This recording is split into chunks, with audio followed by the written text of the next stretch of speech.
So torsion is just a twisting action about the long axis of a shaft. Okay. So if you got that shaft coming out of that motor right there, it's going to cause, it's going to be under torsion. That motor is going to spin the shaft and create torsion. Okay.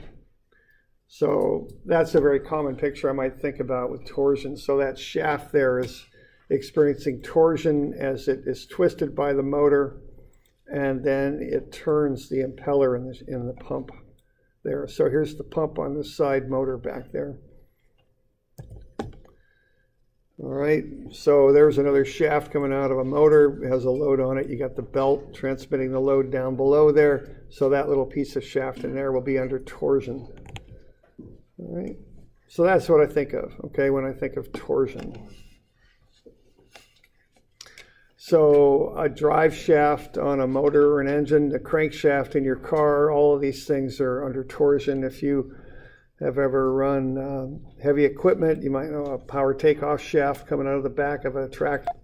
So there's some torsion right there. That's a big diesel engine for an oil tanker. That's somebody working on it. So I think that puts a little bit of torque there.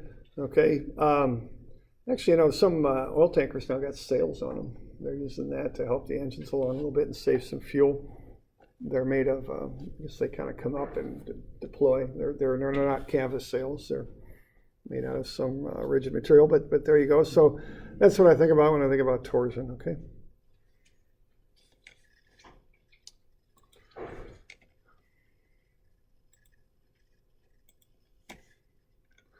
Now, when I think about torsion, what I start thinking about is shear.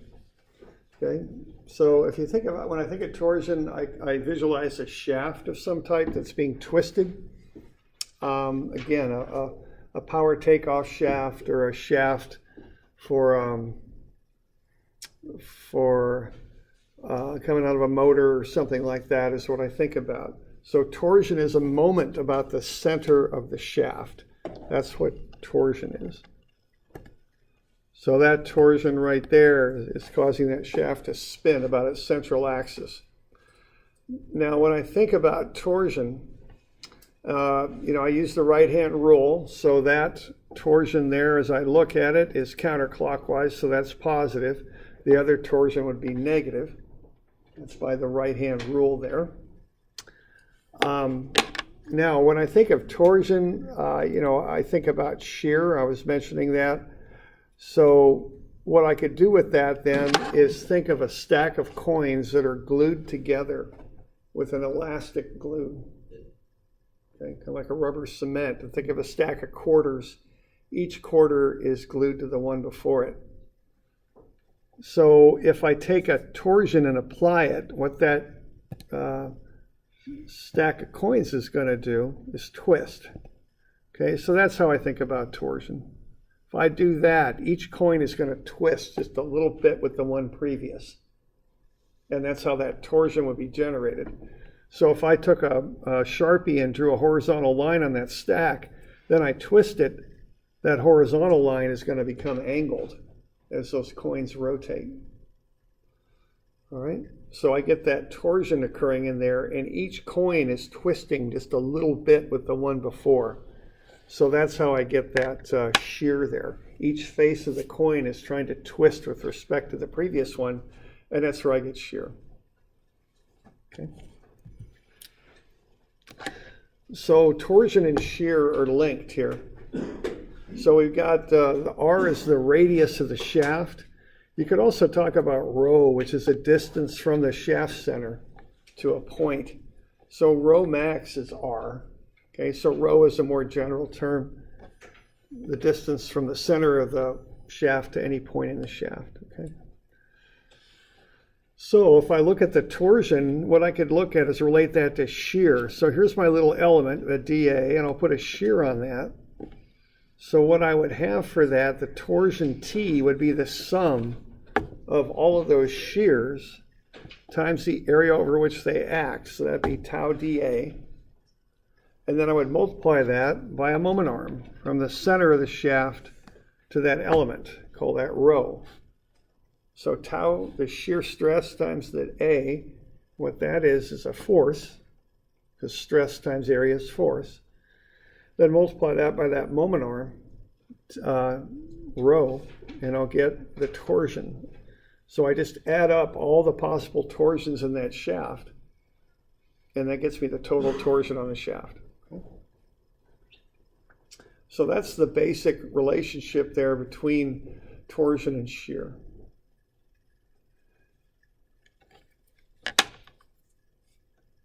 Got any questions on that? Okay, so we're doing all right? All right.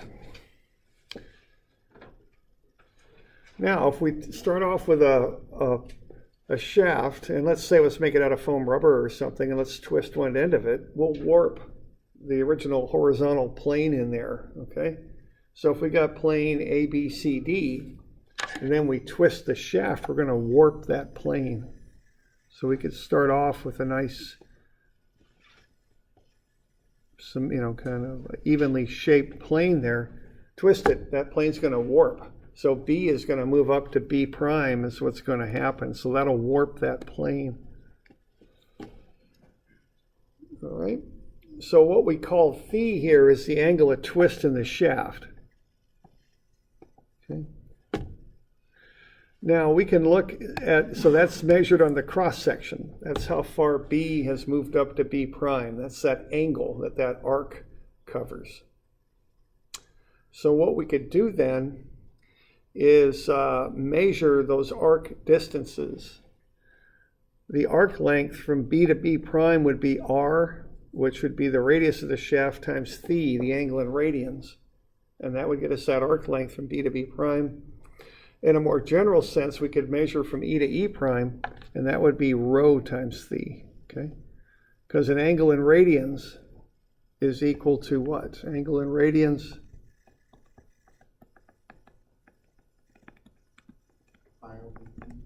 There's different ways. Yeah, I guess that's a general question. Is equal to the distance from the center of the circle to the arc times the angle in sorry. I'm getting that a little backwards there, aren't I? So let me, here, let's try that again. I mean the arc length. So the arc length is the angle in radians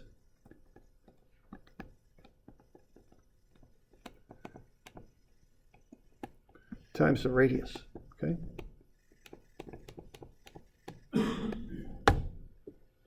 So that's how I'm coming up with these arc lengths here.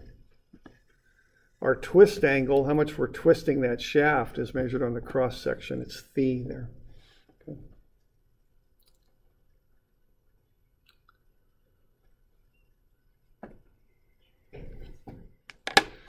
Now what we can do, if we've got that, is we could take, consider that to be a roll of paper towels. Take the paper towel off the edge of the roll and lay it flat on the table, and that arc length will then become a straight line from B to B prime, and I'll get a right triangle in there, okay?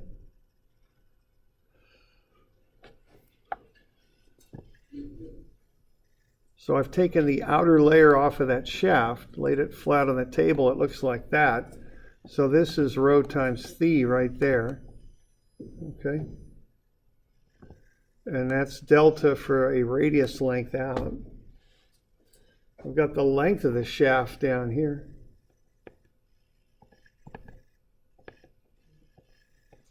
All right. Now, what's going to happen here when I take this line and I rotate it up? So when I take AB and I twist that shaft and rotate B up to B prime, that's all fine. But see that little square I've got there? It's not going to be a square anymore. When I rotate that thing up, it's going to twist a bit. So if I've got a square on that horizontal line, but then I rotate it, it's not going to be a square anymore. It's going to turn into a rhombus.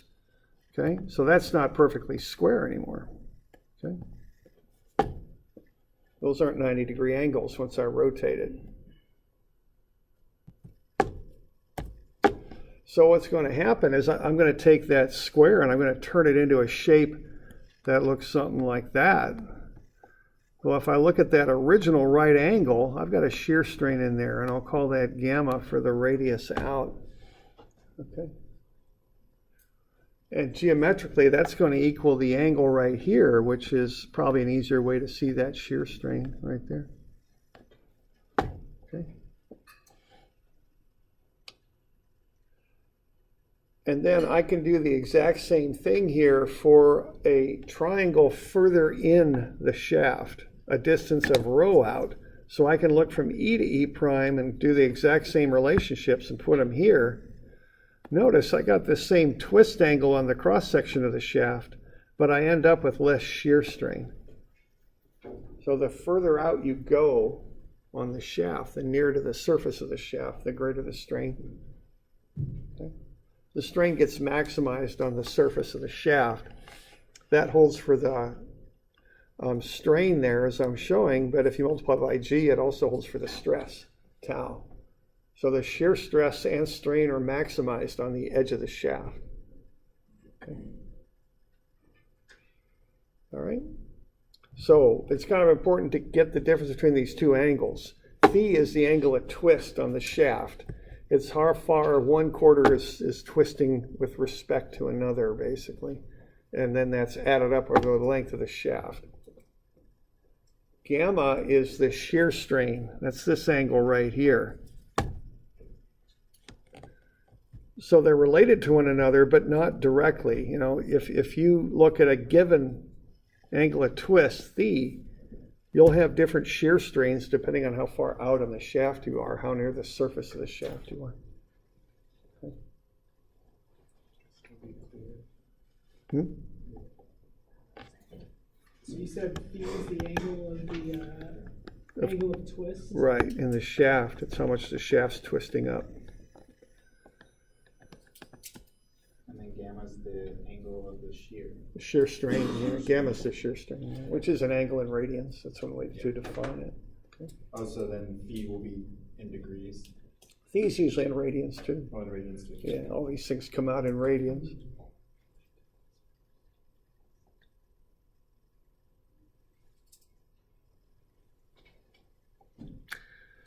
All right, now the further out you go, the greater phi becomes, excuse me, the greater the shear strain becomes. So there's a linear relationship between the two, gamma to rho. So gamma over rho is a constant value. The bigger your rho, the bigger your gamma. It's a linear relationship. Okay. So that gets us set up to derive the design stuff that we use when we look at shafts. Okay.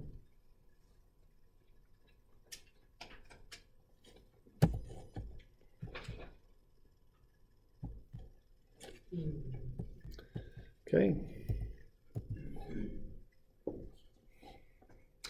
So we got phi over rho as a constant. Now, as long as we stay within the proportional limit, the shear modulus is the shear stress tau over the shear strain gamma. So the shear stress is G times gamma, as long as they're within the proportional limit. So we got the shear strain to rho as a constant. If we multiply through by G, we'll get the shear stress is also a constant. So basically, the further out towards the outer layer of the shaft you get, the bigger the stress and strain become. All right. So the torsion is the sum of the shear stress times those little areas. That's a force times the offset distance rho. Well, we can put in a term of rho over rho in there. That's just 1, so we could throw that inside the integral. That's not going to change anything. So we're going to get tau over rho squared dA. Tau over rho is a constant, so it can come outside of the integration sign. That's just the ratio between the shear stress and the distance from the center. That's always constant, so that can come outside. That leaves rho squared dA in the integration sign. Well, that's a distance squared times the area. That's the moment of inertia, is what that is, that you learned in statics. Now it's done in a polar form. What we're doing there is we're looking at a circle. We're measuring out from the center shaft of the circle. So we're kind of looking at it like that. And then we're measuring out a distance and looking at a dA like that. That's how we're doing it, but it's still a moment of inertia. Distance squared times an area summed up over a shape. Okay. So we call that I for moment of inertia with a subscript of rho, because it's a polar moment of inertia. You kind of work your way around instead of working your way like through a rectangle about an axis, as you probably learned it in statics. Okay. So what we get there for the torsion then is the shear stress times I divided by rho. So we can rearrange that and solve it for the shear stress. It's the torsion times rho over I. Normally we want tau max, the maximum shear stress. That's the torsion times rho max, which is R over I. So TR over I is the maximum shear stress, tau. So that's the keeper right there. We use that. So if you know the shape properties for the shaft, its moment of inertia and its radius, and you know how much torsion you're applying, you can predict what the shear stress will be. And that's used a lot. So that's on the back of the formula sheet. It's formula 91. Okay.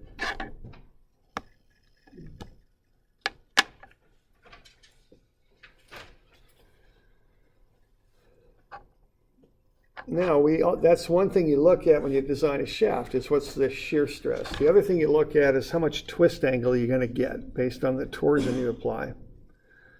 So we already developed that gamma is R phi over L. Okay. R phi is the arc length and L is the length.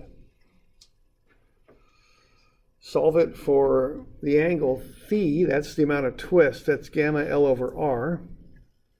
You can throw in a term of G over G into that. G over G is just 1, so that's not going to change anything. G times gamma is the shear stress tau. So that gets you that the angle of twist is the shear stress times the length over RG. But I'd like to get that in terms of the torsion. So I'll substitute TR over I in for tau, cancel the R's. And that gets me the equation that I use. So the angle of twist on the cross section of the shaft is the torsion times the length divided by IG. Okay. So for that angle of twist on the cross section of the shaft, the greater the torsion, the more twist you've got. So that goes on the top of the equation. So what we're looking at here is if we apply a torsion, how much that line will twist. That's phi. So the greater the torsion, the more the twist, the longer the shaft, the more it will wrap up. Think of a paper towel roll with that kind of line spiraling around it. The further out you get from one end, the further that spiral goes. Okay.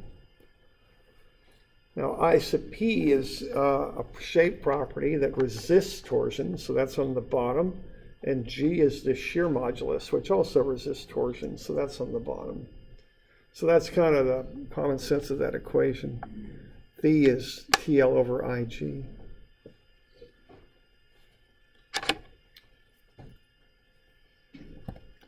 Now what phi is, that equation there, that's a rotational equation.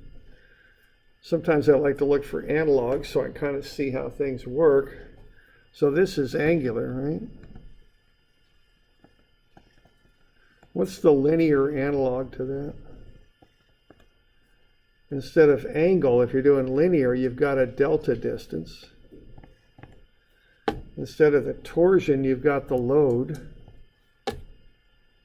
That's the thing you're applying to the shaft that makes it deform. Length just stays the same.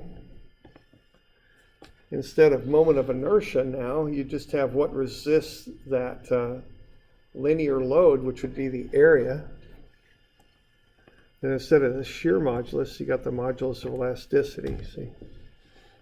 So those two equations are analogous. One for linear loads, the other for angular type loads. Okay?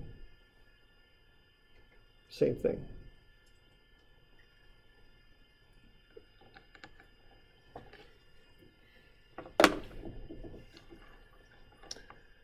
You all doing all right with that? Okay. Can we take a little break here, then we'll do some of them, okay? We'll work through a couple.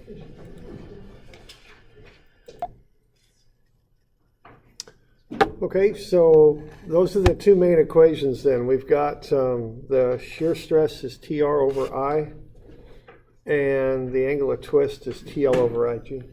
And those are the two main equations we use to design things and analyze things, okay? So, now this moment of inertia is found in a polar fashion, as I was mentioning, so I got a little bit of a derivation there. We're not too worried about derivations, you know, we want to show that things come from somewhere, that, you know, that they are valid and all that, but we don't, you know, it's not like I test you on this, but what you would do there if you wanted to calculate that moment of inertia would be to use a series of rings with a thickness of d rho. So the area then would be the distance around the ring times its thickness, which would be its area. So 2 pi rho d rho. 2 pi rho is the circumference times d rho is the area. And then multiply that by rho squared. That's the moment of inertia. Distance squared times area. Add them up from 0 to r. So if you do that for a solid shaft, you get pi r4 over 2. If you do it for a hollow shaft, you get pi r2 to the 4 minus r1 to the 4 over 2. Okay. So that's the formulas for moments of inertia for hollow and solid shafts. Those are on the back of your formula sheet too. That's 94 and 95. So that's right on there. Okay.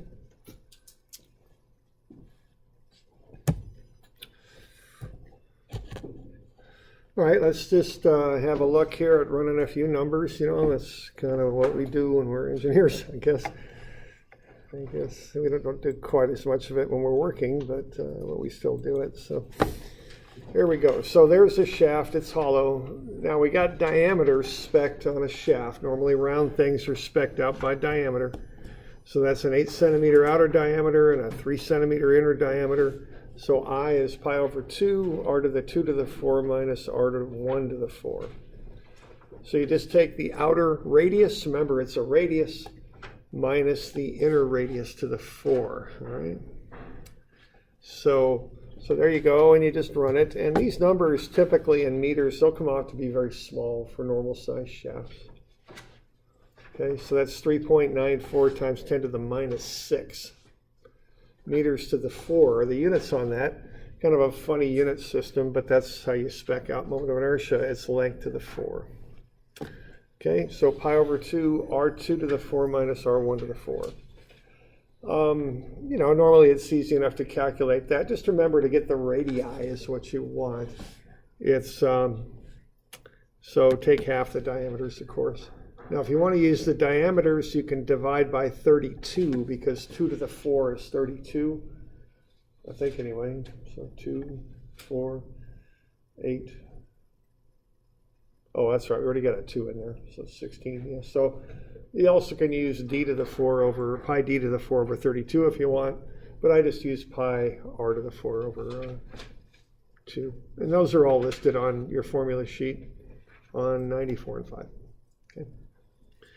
So whenever I'm doing a torsion problem, I get the moment of inertia. That's the first thing I do.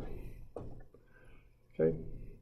Now, the next thing that we want to find out here is we want to find the shear stress and the twist angle in the shaft. So what we're looking at is how much shear builds up in the outer surface of that shaft. And also we want to look at how far B is going to rotate over. That's the angle phi, okay, the twist on the cross section of the shaft. That's what we want to know.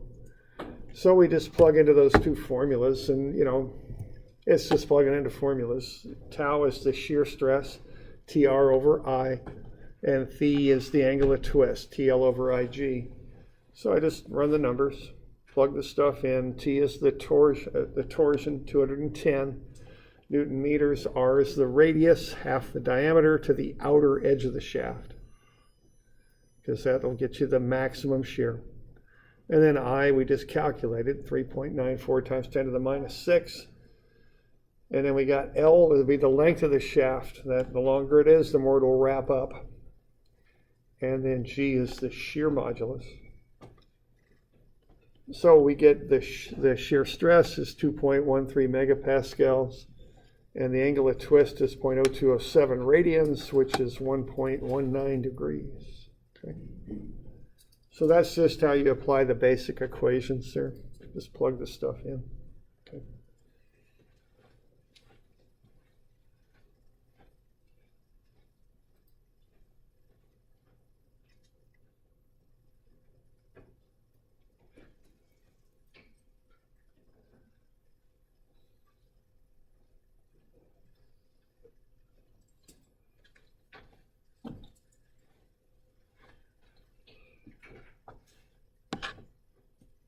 Okay, so that's how you run the numbers.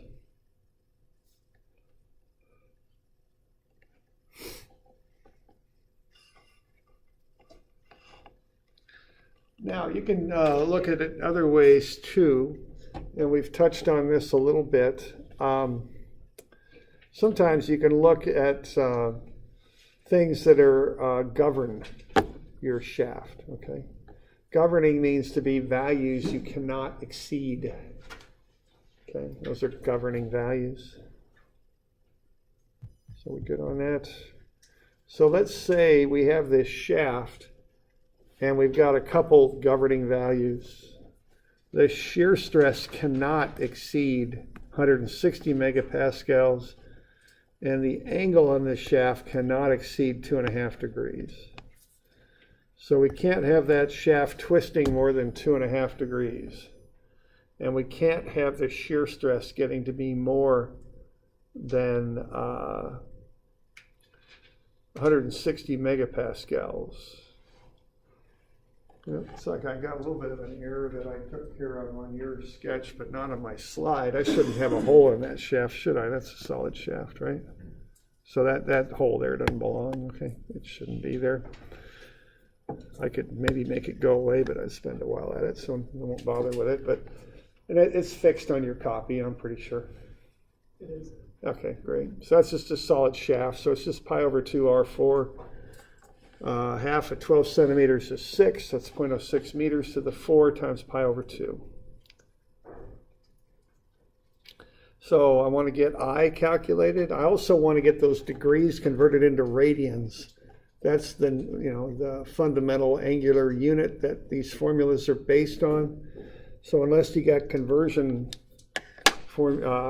factors in the formulas, you use radians for angle always. So we're just using straight formulas there. So we'd use radian angles. So 2.5 degrees is 0.0436 radians. And then the moment of inertia is 20.4 times 10 to the minus 6. Normally I keep it as some term times 10 to the minus 6. That seems to be fairly common. Okay. So I converted everything into newtons and meters, so remember to do that. Okay. So that's just some of the setup stuff I got to do. Now once again here I'm addressing the main stuff that I got to address, and that's shear stress and twist angle. But instead of solving for those things, I know those things. I don't want to back solve for the torsion. That's really all that's going on here. Okay. So what I would do, I would just solve both of those formulas for the torsion. Okay. Because I know the angle of twist now, and I know the shear stress that's allowable. So I'll just back solve both of those formulas for torsion, and just plug everything in and I'll get the torsion. All right. So I'm just rearranging both formulas to solve for torsion. So instead of tau is TR over I get T is tau I over R. And instead of phi is TL over IG, I get T is phi IG over L. Okay, and I just plug everything in again. You know, as long as you know kind of what you're doing with this stuff, you just get this stuff arranged properly, then plug in. That's about it. So what I find there are two torsions. It's not like these two criteria are related in any way. I know I can handle a shear of 160 times 10 to the 6, and I know I can handle a twist of 0.0436, but the 160 times 10 to the 6 and the 0.0436 are not directly related. So I just solve them both out separately, and I'm going to get two values. So if somebody says to you, how much torsion can you apply to this shaft without exceeding anything, what do you tell them?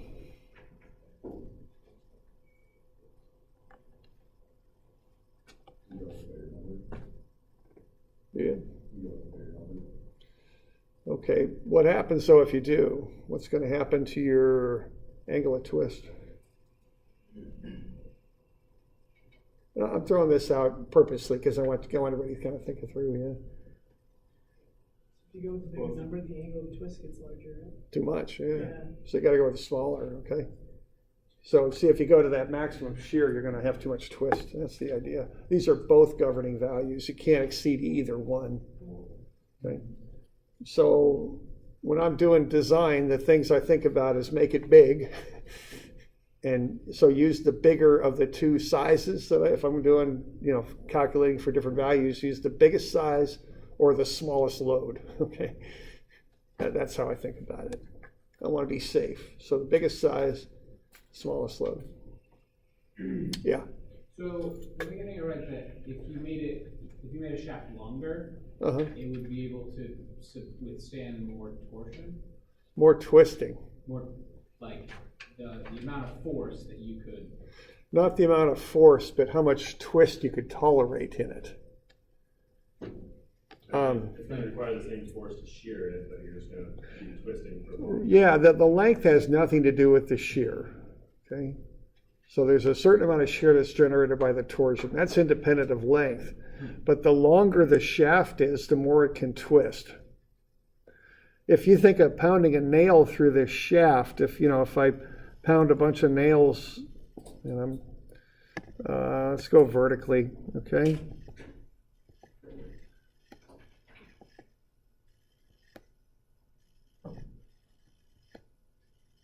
And then I apply that torsion, the nail right at the wall, that's not going to twist at all, right? Now how about the second nail from the left? It's going to twist a little bit. So that might end up over there. What's going to happen to the next nail? Further or more, right?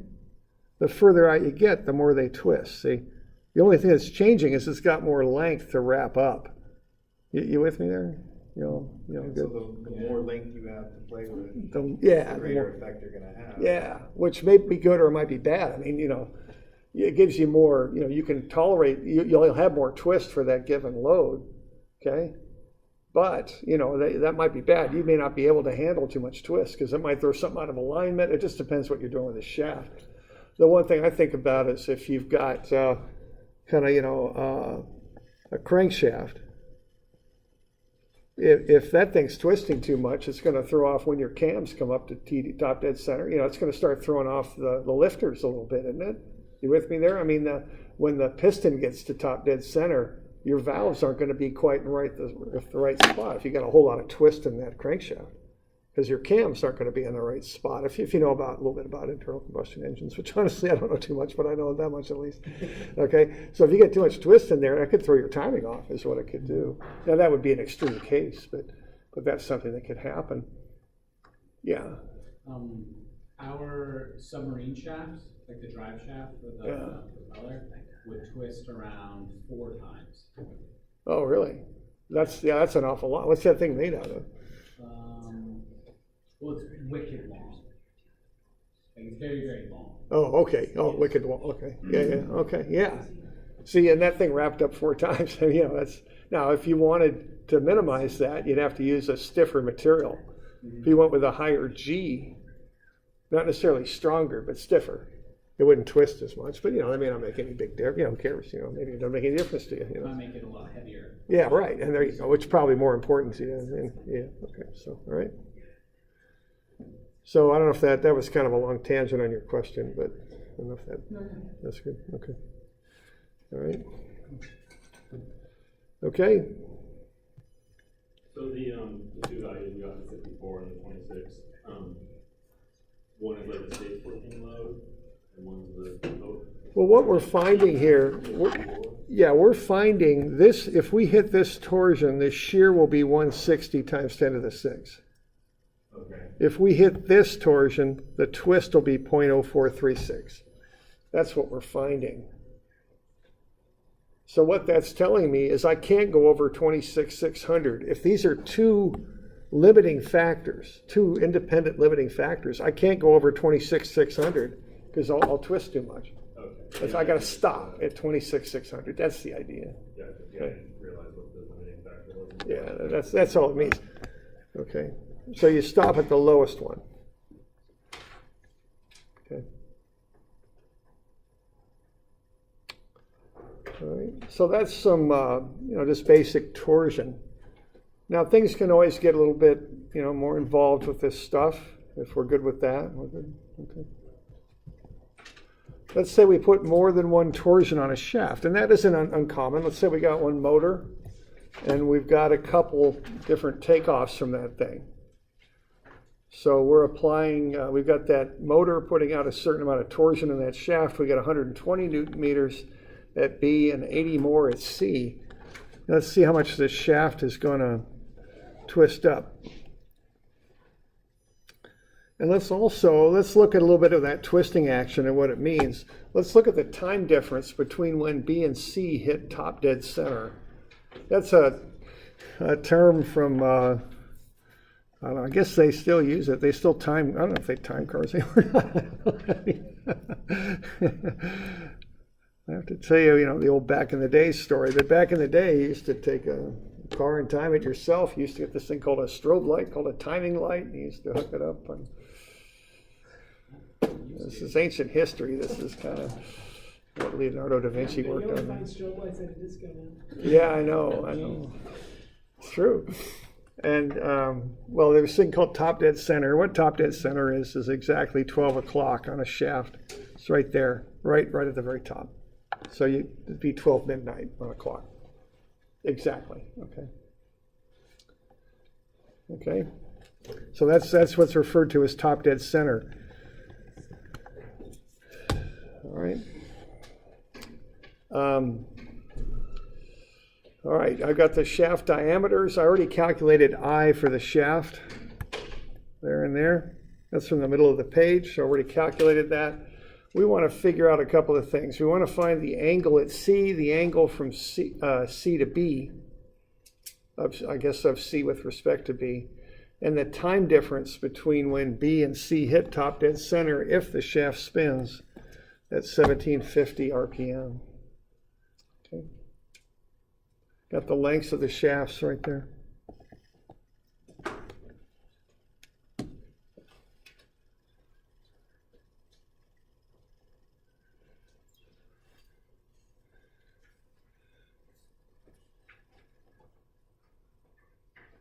Okay, so what we want to do is figure out if we take those torsions off the shaft at B and C, how much will it twist? Okay, so what we're going to do is we're going to find the reactive torsion first. So sum of T is 0. So the reactive torsion at A plus 120 plus 80 is the torsion at A. So the torsion at A is negative 200 Newton meters. So this shaft is spinning at a constant velocity and it's in equilibrium. Okay. So we just found that it's not the way I assumed. It's going the other way. The torsion at the motor is doing that. 120 and it's balanced by the, excuse me, 200, and it's balanced by the 120 and 80 being taken off on the other side.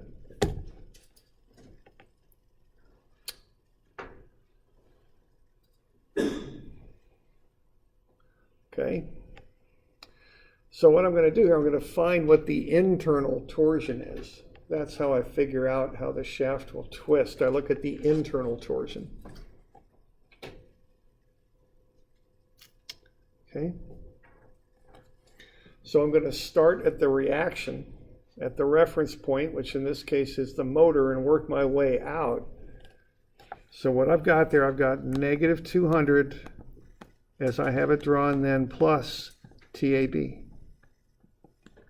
So that internal torsion between A and B will be positive 200 Newton meters.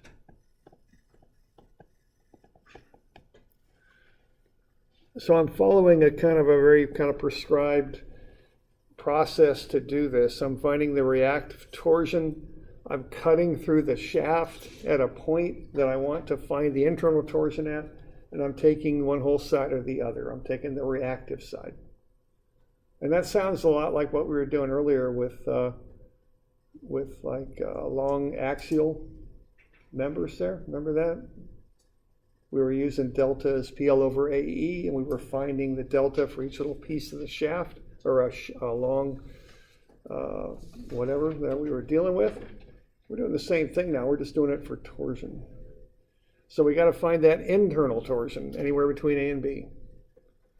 And it's 200. Positive. How about the torsion between B and C? What's that going to be? Okay, once you figure that out, just take a minute and see if you can find that. So fill in that diagram there that you've got.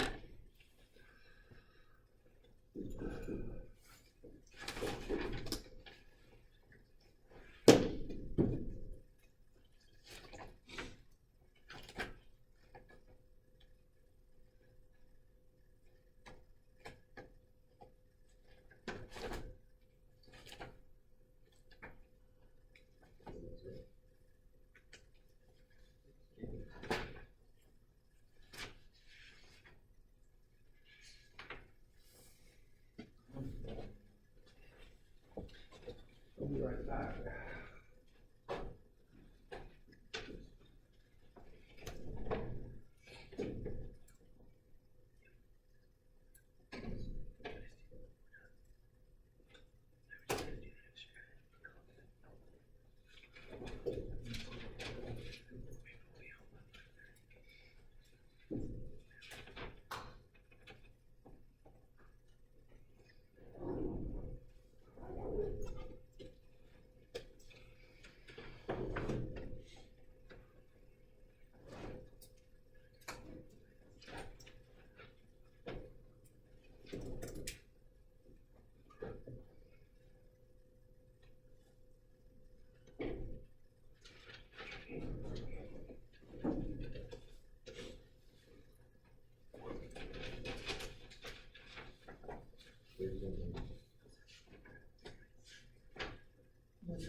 Oh, yeah. It's kind of hard not going straight to that. Right?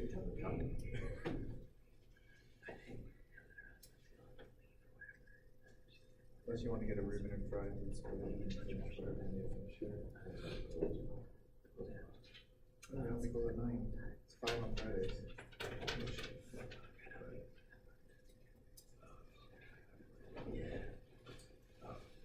Because if you're more inclined to stay, if I you mean here?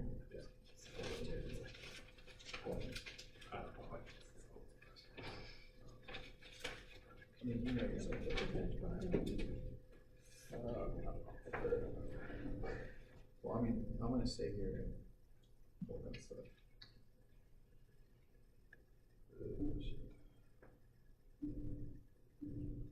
You should at least do it.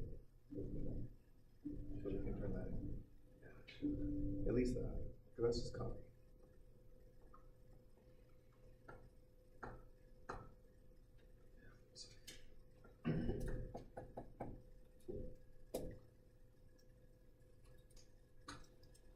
You want candy?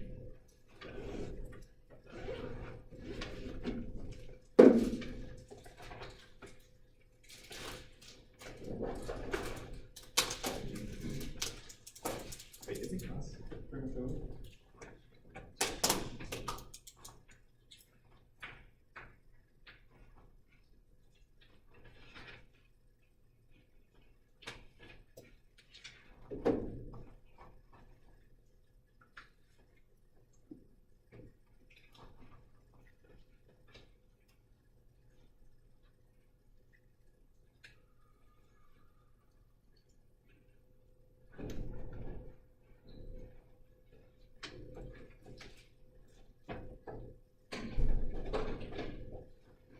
Y'all got 80? Thereabouts? Negative 120? We're looking for 80. So I was right the first time. Yeah. I was gonna say negative, no, maybe positive 80. Right? Yeah, positive 80, right? So we got 200 here, and then at B we got 120 coming back, right? So there's your free body diagram right there. Okay. And you just solve for the internal. Okay. So TBC will be negative 200 plus 120 plus that internal torsion is 0. TBC is plus 80 Newton meters. So there's kind of two ways to do this. One is to reference back to your go back to your reference point, which in this case is the motor, and make a cut where you're interested in finding the internal torsion and take the entire left or the entire right. Normally you take the reference point side, and that'll get you those internal torsions. Now the other way to do it is more of a common sense sort of way. If you just cut between A and B, you can tell for AB you've got the sum of 80 and 120 going in the positive direction. So that's 200 between AB, and then between BC you can just make a cut there. It's 80. And, you know. I did that originally. I just made a cut and I was like, oh, 80. And Yeah. then I tried following your steps, and then I went to 120. Oh, okay. But you got to take the whole thing on one side, so it's 120 and 200. I didn't take the whole thing. Yeah, you got to do that. Okay. All right, so we got the internal torsions. We got the moment of inertia. We got the length. And we've got the, we got I, and then we got G. Okay. All right. So I just throw it all into a table and find the twist. So tau is for AB is positive 200. The length is 0.8. I is 1.27 times 10 to the minus 6. G is 7 times 10 to the 9. Okay, and I've got the units over there on the left. Newton meters, meters, meter to the 4, and Newton meters squared. So I just fill all that stuff in and run the numbers. So the twist between A and B is positive 0.01797 radians.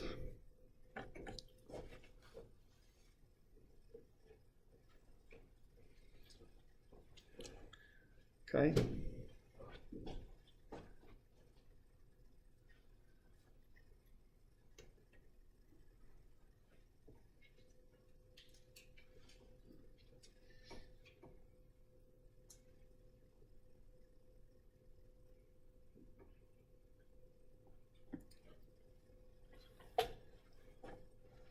All right. So that's the twist right at B. Okay, so I'm using that internal torsion from A to B. I'm using the length from the reference to B. and I for AB and G for AB. So positive 0.01797 radians. Okay.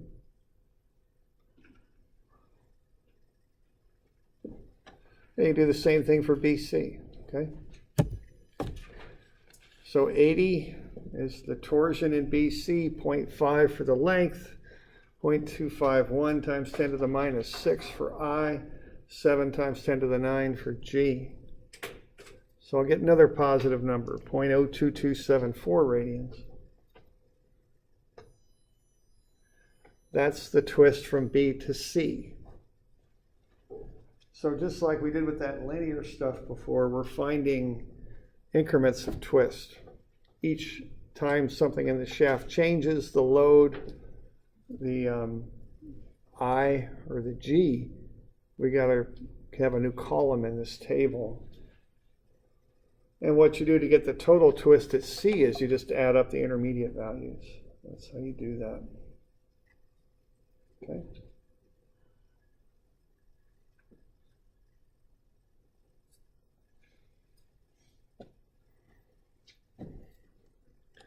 So to get the total twist, I just add them together. I get 0.04071 radians. I can convert that into degrees. I just don't have a very good feel for radians.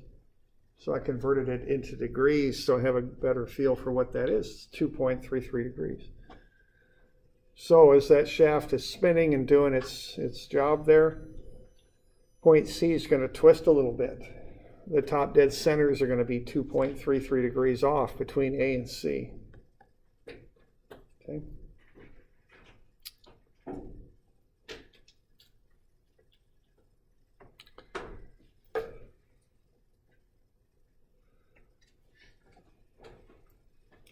Now let's say that I want to know after B hits top dead center, how much longer after that will C hit it, okay?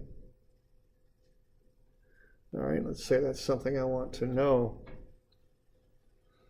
All right, now what I would have to do then is look at the twist angle between B and C and look at the angular speed. That's how I would figure that out, okay? What I have here so far is that cumulative angle from A to B, then B to C. But if I want to know what's going on between B and C, I just look at the angle between B and C. It's 0.02274 radians. So when B is at top dead center, C will be twisted a little bit off of that. Okay. So what I'm going to do there, I'm going to take that angle, and I've got the wrong angle there, don't I? Dang it. I should be using the angle between B and C is what I ought to be doing. So I ought to be using that.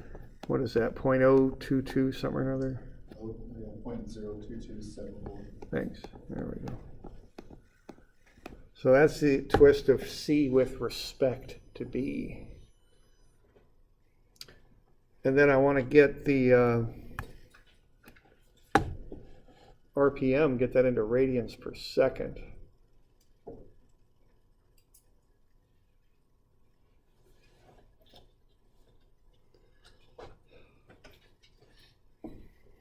Okay. And then, looks like I fixed it down below there. So then you're going to take the radian angle and essentially divide it by 183.3 radians per second. And that'll get you the seconds. So it's not going to be much. It's going to be 0.000124 seconds. But you just have to realize there that things aren't quite perfectly aligned the way they were before the loads were applied. When those loads are applied, things twist a little bit, so things aren't aligned quite the same. Okay. So I used to mark top dead center on the fan belt, right? On that pulley there, and then get your strobe light out and twist the distributor is what I remember doing. Until it lined up just right on the strobe. And you also have these things called points. You can file those things to keep them clean. set the gap on them and all that.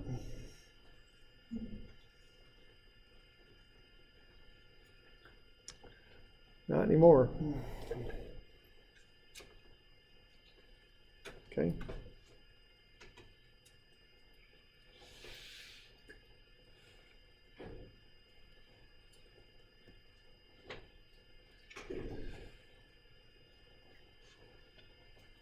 Are we good on that?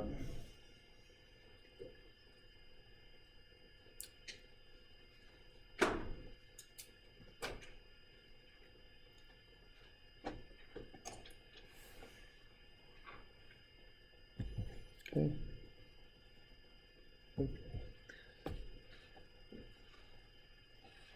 All right, on 611, we won't go through this because it's so much like the other one, but let's just understand torsion. What's the applied torsion? Let's say at E. If you take that weight and hang it there, the mass actually, what would the torsion be at E? I would define torsion as a twist around or moment around the center of the shaft. So if you put that mass there, what sort of torsion is that going to cause at E?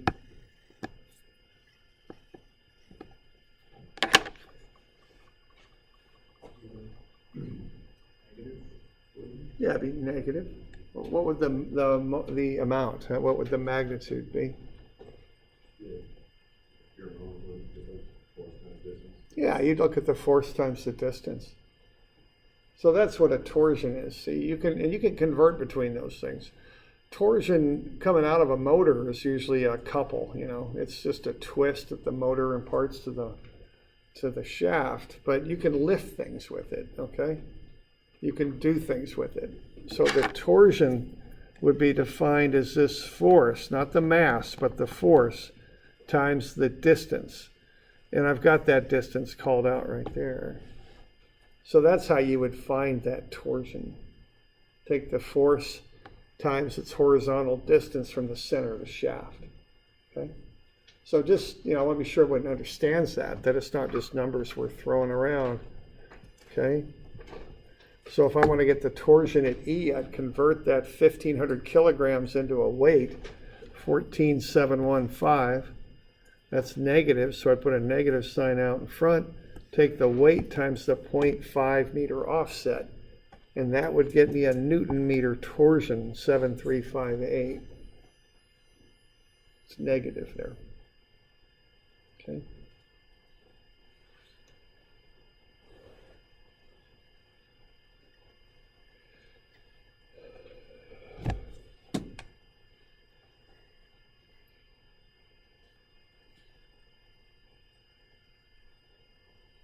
Okay.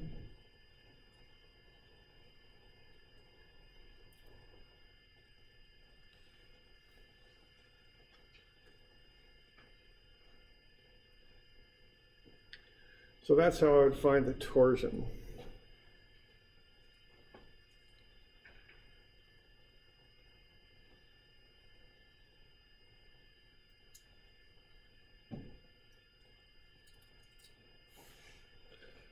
We okay with that? That's kind of a basic definition of it, or a basic, concept of it. Okay.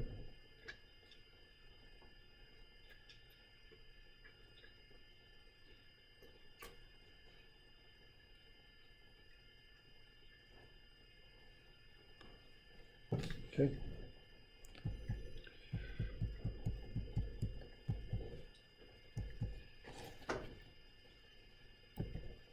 Let me look a little bit at how you handle biaxial stuff with torsion. Okay.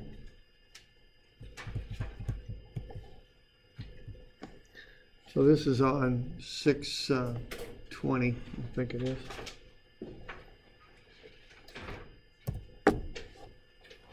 So let's kind of walk from torsion to biaxial stress. Now, if you apply those torsions, there's a action and a reaction there, so they're going opposite directions. What they're going to do is they're going to cause, oh boy, well, battery. What do we do about that? Thanks. I might have money. I'm not sure.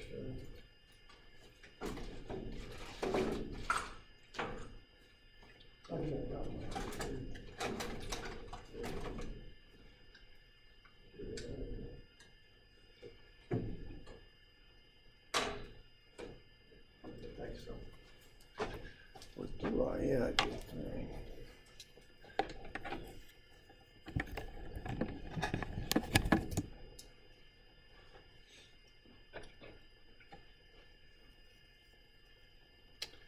All right, so there we go. So what's going to happen here is you follow the arrows on the torsion. This torsion's pulling up, that torsion's coming down. Those are going to cause shears on that element, like so and like so. Okay? And we have a direct conversion we can make between torsion and shear, right? So tau max, actually, is TR over I.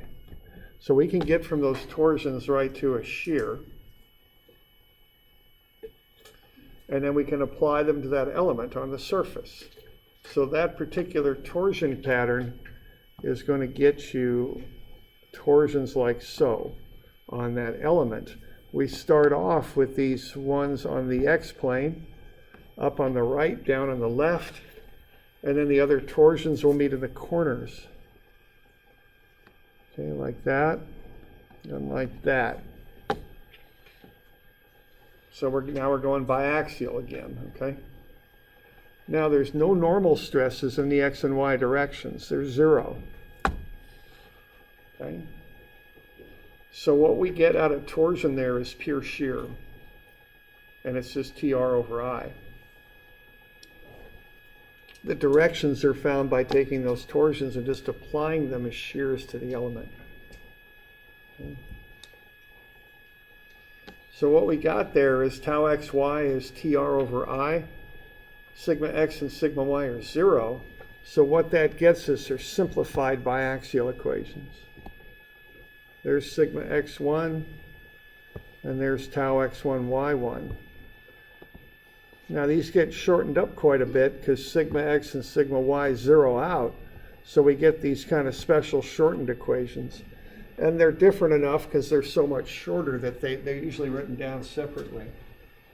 So I put them on your formula sheet. So there are equations 96 and 97 on your formula sheet.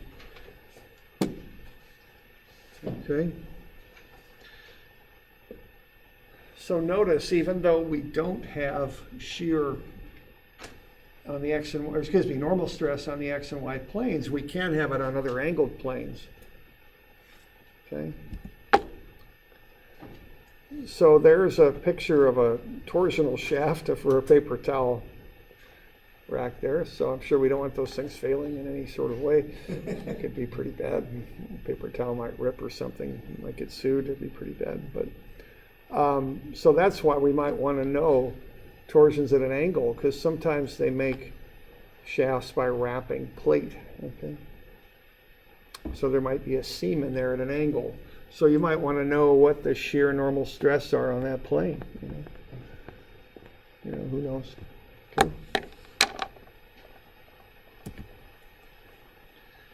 Now, what you do then, if you want to find the maximum normal stresses, is you maximize this equation. So tau x1, y1 will max at cosine equals 0, because cosine 0 is 1. That's the maximum cosine. That occurs for 2 theta at theta equals 0 and theta equals 90. So that's where the shears maximize. And they're just the shears we've been dealing with. They're just TR over I on the 0 and 90 degree planes. And the normal stresses, they max out at 45 on 135 degrees, because we're dealing with sine 2 theta. We want to maximize the sine function. So 2 times 45 gets you 90, and that's the maximum sine, which is 1. And 2 times 135 is 270, and that's the other maximum sine, negative 1. Okay. So if you look at a torsion member, the maximum shears will be at 0 and 90. The maximum normal stresses will be at the 45-degree planes. One set of planes will be tension, the other will be compression. Okay. Let's switch from previously, where, so I thought earlier problems, the shear max was at 45. Yeah, earlier we were looking at pressure vessels. Pressure vessels got all normal stress on the X and Y planes and zero shear on the XY planes. So the maximum shear is at 45. For these, they're torsions, so we got maximum shear stress on the 0 and 90s and the maximum normal at 45. So they're opposites of each other. Okay. And we can look at how things fail, but we're about out of time, so I guess we'll look at that next time. Okay. So why don't I get you at least some stuff to do here?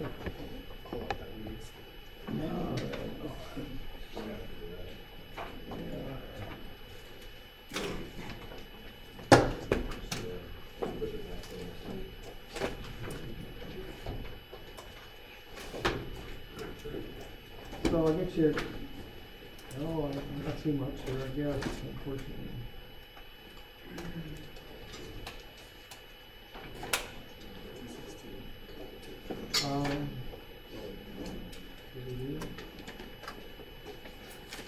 Yeah, we'll do 261, and that's on page 18, and all I want you to do on that is just fill in the two top things there on 261. Tell me which one is the twist in the shaft and which one is the shear.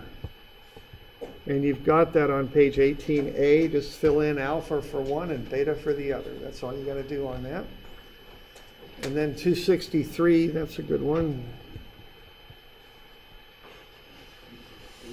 Yeah, and then one more, which should be, what, 272? That's one of those multiple torsion things. Right. And what is today? Today's Wednesday? So those will be due Monday. I think that's the 26th, right? I think. Okay, thanks. All right. So there we go. Yeah, it isn't right.